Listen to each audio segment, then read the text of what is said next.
TikTok लाइखि बेन जाबाय मेगन खेबनो लानाय आयनारिया गोमालांबाय फेसबुक इन्स्टा नायगिरै मेगन नाङि खेलांबाय अ बाजै दासिमहालागै नैबे गोदान भिडिअखौ नायाखै अब्ला नैबे भिडिअनि गेजेरजों नायनानै लादो। हेलौ लोगोफोर, नोंथांमोननि गेजेराव आरोबाव मोनसे गोदान भिडिअनि आपडेट लानानै फैलायबाय। नैबे गोदान भिडिअनि फुल आपडेटखौ मिथिनो थाखाय नैबे भिडिअखौ जोबजासिम नायनो नांगोन, होनब्लासो मिथिगोन दि दिनैनि नैबे गोदान भिडिअखौ बबे चेनेलाव होदों। लोगोफोर, नोंथांमोना चेनेलाव गोदानै फैदोंब्ला आंनि चेनेलखौ साबस्क्राइब खालामनानै गालांदो बेफोरबायदि गोदान भिडिअनि आपडेट मोनबाय थानो थाखाय। बिदिब्ला फैदो दिनैनि बे गोदान भिडिअनि आपडेटनि सायाव।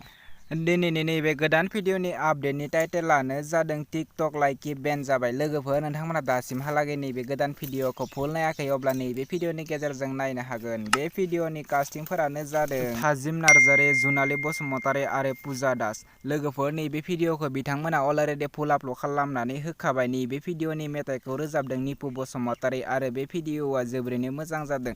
बे भिडिअनि प्रडिउसारफोरानो जादों पुजा दास आरो थाजिम नार्जारि। लोगोफोर, नोंथांमोना नायनो थाखाय बिथांमोननि इउटुब चेनेलाव थांनो नांगोन। लोगोफोर, बिथांमोननि इउटुब चेनेलनि मुङानो जादों थाजिम नार्जारि। दासिमहालागै बिथांमोननि नैबे गोदान भिडिअखौ नायाखै अब्ला बिथांमोननि थाजिम नार्जारि इउटुब चेनेलाव थांनानै बिथांमोननि नैबे गोदान मिउजिक भिडिअखौ नायनानै लाहैदो। आरो दासिमहालागै बिथांमोननि इउटुब चेनेलखौ साबस्क्राइब खालामाखै अब्ला बिथांमोननि इउटुब चेनेलखौ साबस्क्राइब खालामनानै हो। बिदिब्ला लोगोफोर, दिनैनि नैबे गोदान भिडिअनि गुसुं आपडेटआ बेखिनियानोसै। आंनि चेनेलखौ दासिमबो साबस्क्राइब खालामाखै अब्ला आंनि चेनेलखौबो साबस्क्राइब खालामनानै गालांदो बेफोरबायदि गोदान भिडिअनि आपडेट मोनबाय थानो थाखाय। लोगोफोर, नोंथांमोना दासिमबो आंनि गोदान मोनसे इउटुब चेनेलखौ साबस्क्राइब खालामाखै अब्ला आंनि गोदान इउटुब चेनेलखौबो साबस्क्राइब खालामनानै होदो। आं बे भिडिअनि लिंकखौ डिसक्रिपसनाव होनानै दोनदों। नोंथांमोना लिंकआव थांनानै आंनि चेनेल गोदानखौ साबस्क्राइब खालामनानै होदो, गोजोननाय मोनगोन।